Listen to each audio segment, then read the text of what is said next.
So ಅದಾದಮೇಲೆ best R J award, national award, ನಮ್ಮ Bengaluru award, state award, ಇಲ್ಲಿ ಹೀಗೆ ಹಲವಾರು ಪ್ರಶಸ್ತಿಗಳನ್ನ ನಾನು ಹುಡ್ಕೊಂಡು ಬಂತು. ಡೆಲ್ಲಿಲಿ ತೊಗೊಳ್ತೀನಿ ಬೆಸ್ಟ್ ಆರ್ ಜೆ ಅಂತ, ಆಮೇಲೆ ಯುವ ಸಾಧಕಿ ಅವಾರ್ಡ್ ತೊಗೊಳ್ತೀನಿ.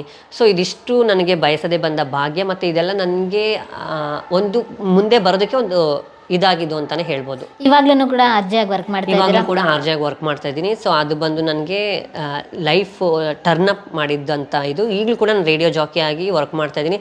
ಬೇರೆ ಬೇರೆ ಕೆಲಸಗಳಲ್ಲೂ ಕೂಡ ಇನ್ವಾಲ್ವ್ ಆಗಿರ್ತೀನಿ. ಸೀರಿಯಲ್ಸು, ಮಾಡಲಿಂಗ್ಸ್ದು, ಅದು ಇದು ನನಗೆ ಯಾವುದು ಅವಕಾಶ ಬರುತ್ತೆ ಅದನ್ನು ನಾನು ಮಾಡ್ಕೊಡ್ತೀನಿ. ಎಷ್ಟು ಸಂಬಳ ರೇಡಿಯೋ ಜಾಕಿಲಿ ನಿಮಗೆ? ನನಗೆ ರಿವೀಲ್ ಮಾಡ್ಬೋದಾ? 45 ಸಿಗ್ಬೋದು. Okay, great. ಹಾಗಾದ್ರೆ ಅಂದರೆ ಏನು ಜೀವನ ನಡೆಸೋದಕ್ಕೆ ಏನು ಕಷ್ಟ ಇಲ್ಲ. ಒಬ್ಬ ಮನುಷ್ಯನಿಗೆ ಎಷ್ಟು ಬೇಕೋ ಅಷ್ಟು ನಡೆಸೋದಕ್ಕೆ ಸಾಕಾಗುತ್ತೆ. ಹ್ಯಾಪಿ ಲೈಫಲ್ಲಿ ಯಾವಾಗ ನಿಮ್ಮ ಫ್ಯಾಮಿಲಿ ಎಂಟ್ರಿ ಕೊಟ್ಟಿದ್ದು? ಸೊ ನನ್ನ ಅವಾಗಿನೇ ಹ್ಯಾಪಿ ಲೈಫ್ ಇತ್ತಾ ಅಥವಾ ಸ್ಟ್ರಗ್ಲಿಂಗ್ ಲೈಫೇ ಇತ್ತಾ? ಸ್ಟ್ರಗ್ಲಿಂಗ್ ಲೈಫಲ್ಲಿ ಮಧ್ಯೆ ಹ್ಯಾಪಿ ಲೈಫ್ ಬಂದಿದ್ದು ಯಾವಾಗ ಅಂದರೆ, ನಾನು ಕಂಪ್ಲೀಟ್ ಸರ್ಜರಿ ಎಲ್ಲ ಆದಮೇಲೆ ನನಗೆ ಫ್ಯಾಮಿಲಿ ಕಡೆ ಹೋಗೋಕ್ಕೆ ಸ್ವಲ್ಪ ಒಲವಾಗುತ್ತೆ. ಹೇಗೆ ಕಾಂಟ್ಯಾಕ್ಟ್ ಆದ್ರಿ? ಸೊ ಡೈರೆಕ್ಟ್ ಕಾಂಟ್ಯಾಕ್ಟ್ ಮಾಡೋಕ್ಕಾಗಲಿಲ್ಲ. ಡೈರೆಕ್ಟಾಗಿ ಅವಾಗ ಫೋನು ಇರಲಿಲ್ಲ. ನಮ್ಮ ಫ್ಯಾಮಿಲಿಯಲ್ಲಿ ನಮ್ಮ ತಂದೆ ಫ್ರೆಂಡ್ ಒಬ್ಬರು ಆಟೋ ಡ್ರೈವರು, ಅವರು ಅಕಸ್ಮಾತಾಗಿ ನಾನಿರೋಂಥ ಪ್ಲೇಸಸ್ಗೆ ಬರ್ತಾರೆ. ಸೊ ವಾಶ್ರೂಮ್ಗೇನು ಹೋಗೋಕ್ಕೆ, ಆವಾಗ ಅವ್ರು ನನ್ನ ನೋಡಿ ಐಡೆಂಟಿಫೈ ಮಾಡಿ ಏನೇನು ಇಲ್ಲಿ ಹಿಂಗಾಗಿದೆಯಾ ಅಂತೇಳಿ ತಿಳ್ಕೊಂಡು, ಅದಾದಮೇಲೆ ಅದನ್ನು ನಮ್ಮ ಅಮ್ಮವ್ರಿಗೆ ತಿಳಿಸಿ. ಅಂದರೆ ನೀವು ಕಂಪ್ಲೀಟಾಗಿ ಹುಡುಗಿಯಾಗಿ ಚೇಂಜ್ ಆದರೂ ಕೂಡ ಐಡೆಂಟಿಫೈ ಮಾಡ್ಬೋದಿತ್ತಾ? ತುಂಬಾ ಹತ್ರದಿಂದ ಕೆಲವೊಂದು ಮಾತಾಡೋ ಶೈಲಿಯಿಂದ, ಮಾತಾಡೋ ವಾಯ್ಸಿಂದನೇ ಕೆಲವರು ಕಂಡುಹಿಡಿದು ಬರ್ತಾರೆ. ಸೊ ಆಗ್ತಾನೆ ಆಗಿರೋವಂಥದ್ದು ತಕ್ಷಣ ನಮ್ಮ ಬಾಡಿಲಿ ಅಷ್ಟು ಚೇಂಜಸ್ ಕಾಣಲ್ಲ.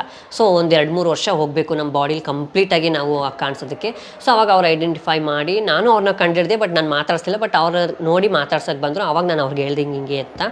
ಸೊ ಆಮೇಲೆ ಅವ್ರು ನಮ್ಮ ಫ್ಯಾಮಿಲಿಯವ್ರಿಗೆ ಹೇಳಿ ನಮ್ಮ ಫ್ಯಾಮಿಲಿಯವ್ರನ್ನ ಕರ್ಕೊಂಡು ಬಂದರು. ಫುಲ್ಲು ಗಾಬರಿ, ಫುಲ್ಲು ನಮ್ಮಮ್ಮ ಅಳೋದು. ಯಾಕೆಂದರೆ ನನ್ನ ಮಗನಾಗಿ ಮನೆ ಬಿಟ್ಟು ಬಂದೋಳು, ಇವತ್ತು ಮಗಳಾಗ ಅವ್ರ ಮುಂದೆ ನಿಂತು. ಎಷ್ಟು ವರ್ಷ ಆಗಿತ್ತು? 10 ವರ್ಷ ಆಗಿತ್ತು. 10 ವರ್ಷದಲ್ಲಿ ನಿಮಗೆ ಒಮ್ಮೆನೂ ನಿಮ್ಮ ಅಪ್ಪ ಅಮ್ಮ ನೆನ್ಪು ಬರ್ಲಿಲ್ವಾ? ಬರಲಿಲ್ಲ. ಬಂದರೂ ಕೂಡ ಹೋಗೋಕ್ಕಾಗಲಿಲ್ಲ ನನಗೆ. ಆಕ್ಸೆಪ್ಟ್ ಮಾಡ್ತಾರೋ ಇಲ್ವೋ, ಯಾಕೆಂದರೆ ಬಿಟ್ಬಿಟ್ಟು ಬಂದ್ಬಿಟ್ಟಿದ್ದೀನಿ ಮನೆಯಿಂದ. ಈ ಒಂದು ಜೀವನಕ್ಕೆ ಅವ್ರು ಒಪ್ಕೊಳ್ಳಲ್ಲ ಅನ್ನೋ ಒಂದು ಕಾರಣಕ್ಕೆ ಬಂದುಬಿಟ್ಟಿದ್ದೀನಲ್ವ. ಸೊ ಒಪ್ಕೊಳ್ತಾರೋ ಇಲ್ವೋ ಅನ್ನೋದು ಕೂಡ ಇತ್ತಲ್ವ. ಆಮೇಲೆ ನಾನು ನಮ್ಮ ಫ್ಯಾಮಿಲಿಯವ್ರಿಗೆ ಬಂದಾಗ ಹೇಳ್ದೆ. ಅವ್ರು ನನ್ನನ್ನು ನೋಡಿ ಹತ್ಕೊಂಡಾದ್ಮೇಲೆ ನಾನು ಅವ್ರಿಗೆ ತಿಳಿಸ್ದೆ. ಸೊ ಆಗಿದ್ದಾಗೋಯ್ತು, ಏನು ಮಾಡೋಕ್ಕಾಗಲ್ಲ. ದೇವ್ರು ನನ್ನ ಹಣೆಯಲ್ಲಿ ಏನು ಬರ್ದಿದ್ದೀನೋ ಅದಾಗಿದೆ. ಅದನ್ನು ಯಾರಿಂದನೂ ಬದಲಾಯಿಸೋಕ್ಕೆ ಸಾಧ್ಯ ಇಲ್ಲ. ನೀವು ಮನೆಗೆ ಬಂದು ನನಗೆ ಪ್ಯಾಂಟ್ ಶರ್ಟ್ ಹಾಕೊಂಡಿರೋ, ಕೂದಲು ಕಟ್ ಮಾಡೋಂಗೆಲ್ಲ ಹೇಳೋದು ಬೇಕಾಗಿಲ್ಲ. ನಾನು ಹಿಂಗಿದ್ದೀನಿ, ನಿಮಗೆ ಕಂಫರ್ಟಬಲ್ ಓಕೆ ಅಂತಂದರೆ ನಾನು ಮನೆಗೆ ಬರ್ತೀನಿ, ಇಲ್ಲಾಂದರೆ ಇಲ್ಲ ಅಂತಂದೆ. ಸೊ ಮಾತಾಡಿಸಿ ಊಟ ಗೀಟ ಮಾಡಿಸಿ ನಾನು ಮನೆಗೆ ಕಳಿಸ್ದೆ ಅವ್ರನ್ನ.